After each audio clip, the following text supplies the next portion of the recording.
If I would have a prediction for 2019, I've told listeners before, I'm not very good on these short-term predictions, too many variables, but I will say this. If there is a substantial economic collapse, I think we're going to see a lot of anti-capitalism, a lot of it. Because, we had an economic collapse in 2008. That'd be another one 11 years later. And suddenly, Alexandra Ocasio Googly Eyes would not seem like such a hothead. Since the 1970s, we've had the rise of woke capital. That we talked about this before, that the capitalists realized that if they started espousing the goals of the left, then big government would leave them alone to their practices and not make too much of a fuss about, several other practices, such as exporting, manufacturing abroad, importing millions of people, tens of millions of people legally and millions illegally to work for lower wages. This habit they have of not paying taxes in countries where they operate due to exploitation of arcane rules. That, if the capitalists had wanted to protect themselves from such a backlash, I would suggest that they wouldn't have embraced globalism. They shouldn't have embraced globalism, and they shouldn't have allied themselves with big government the way they have. Essentially, there's no difference now between big government and big capitalism. What is it? 15 employees? Any American company with the 15 employees or more is subject to a kind of partial nationalization by the federal government. That, the amount of regulation that's involved in a company that simply has 15 employees is pretty burdensome. And, I learned this when writing about the pharmaceutical industry years ago, that big pharma likes to bitch about the crushing cost of regulation and how many years and how many billions of dollars it takes to bring a new drug to market. Yeah, well, these are crocodile tears, because the result of this regulation is it represents a crippling burden to anyone new seeking to enter the market.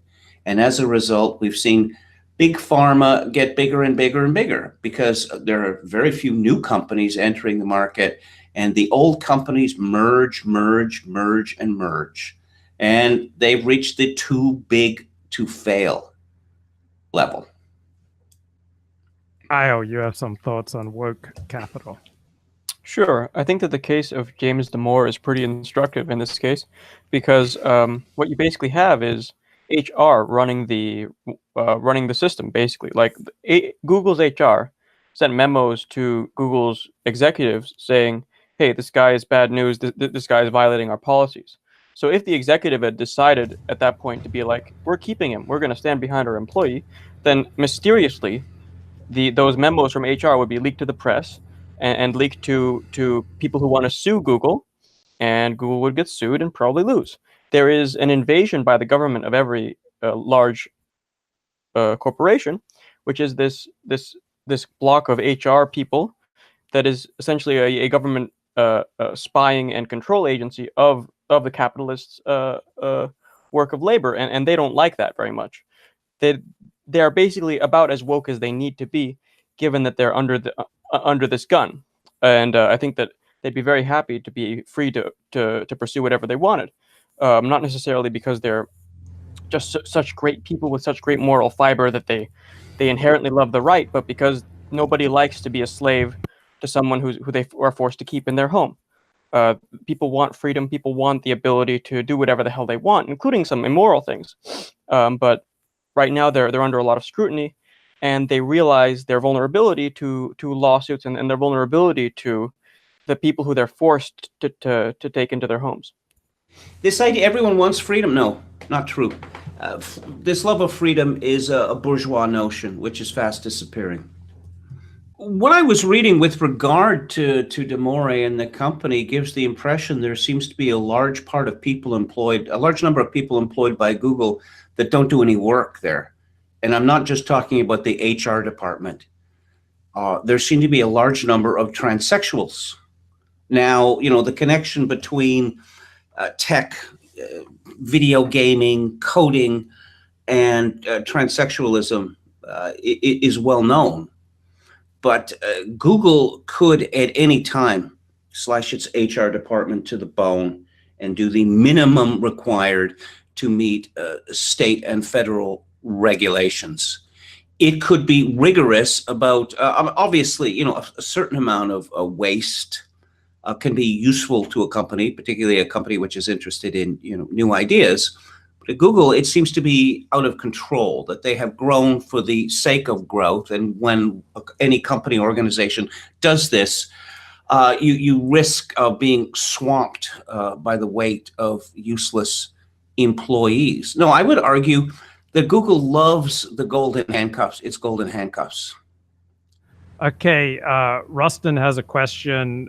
Ask Kevin how he sees the inflation that is probably coming and how it would be different from the high levels seen in the 1970s.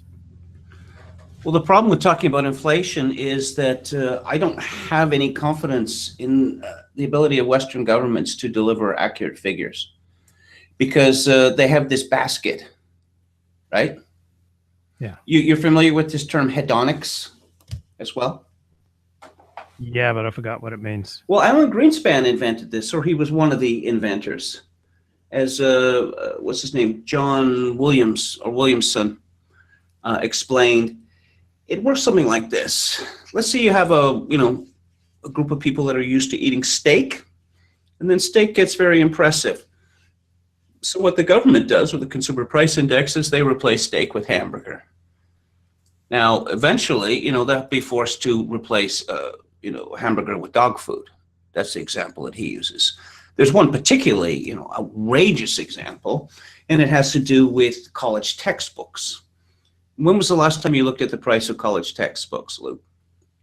1989. Okay, that was a long time ago. 29 years. Yeah, the last time I looked at it was roughly 2001, when my girlfriend was a grad student, and as they say, you could have knocked me over with a feather. That was my first reaction. My second reaction was, this is such an obvious scam. How come there hasn't been a revolt against it? But when you look at college textbooks, hedonics teaches us that, well, you see, textbooks have more illustrations in them. And many of these illustrations are in color. So therefore, the value of college textbooks has expanded tremendously, and subjectively, they don't cost any more. Now, we have seen an enormous inflation since the bailout in 2008. Where's the money gone? The money's gone into the stock market, it's gone into post-secondary education, and it's gone into medical costs, also in real estate.